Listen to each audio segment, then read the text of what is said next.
শাশুড়ি মায়ের হাতের বানানো তালের গুড়ের পোয়া পিঠা মাটির চুলায়। দেখুন, আমার শাশুড়ি মায়ের হাতের পিঠেগুলো অনেক সুন্দর হয়, মানে ফুলকো হয়। আর মাটির চুলায় পিঠা খাওয়ার তো স্বাদই আলাদা। দেখুন কিভাবে তৈরি করা হয় পোয়া পিঠা। পাশে আমাদের ছোট মিনি ঘুমাচ্ছে। আজকে বৃষ্টি হয়েছে, একটু ঠান্ডা ঠান্ডা, এই জন্য সেও আছে পাশে।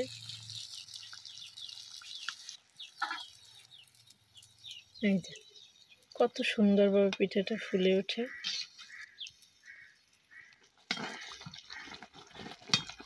শহরে যারা আমরা থাকি, আমরা কিন্তু গ্রামের এই মাটির চুলার রান্নাটাকে বড্ড বেশি মিস করি। কারণ মাটির চুলার রান্নার যে আলাদা একটা টেস্ট থাকে, এটা আমরা গ্যাসে রান্না করি, যার জন্য ওটা অনুভব করতে পারি না, বা এটা স্বাদটা আমরা নিতে পারি না।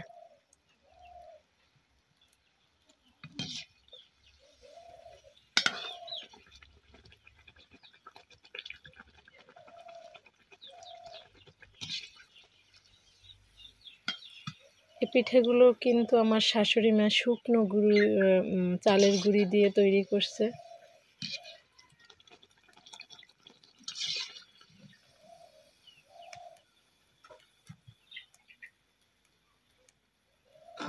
এই যে আরো অনেকগুলো পিঠে বানাইছে, প্রত্যেকটাই এমন ফুলকো। একটা পিঠাও মানে উঠে না এমন কোনো পিঠে নাই, প্রত্যেকটা পিঠেই ফুলকো।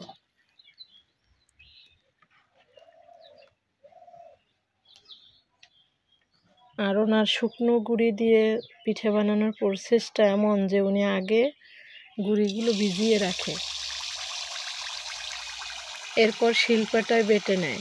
আমরা অনেকেই শুকনো গুঁড়ি দিয়ে পিঠে বানালে দেখা যায় যে পিঠে ফুলে না, কিন্তু সে আগে গুঁড়োগুলো ভিজিয়ে রাখে, এরপরে পাটায় পিষে পিঠে তৈরি করে। প্রত্যেকটা পিঠেই ফুলকো হয়।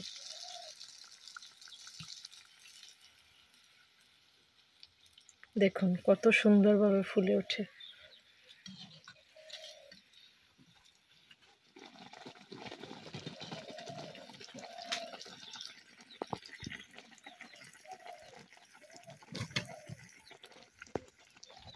এই যে মিনি ঘুমাচ্ছে।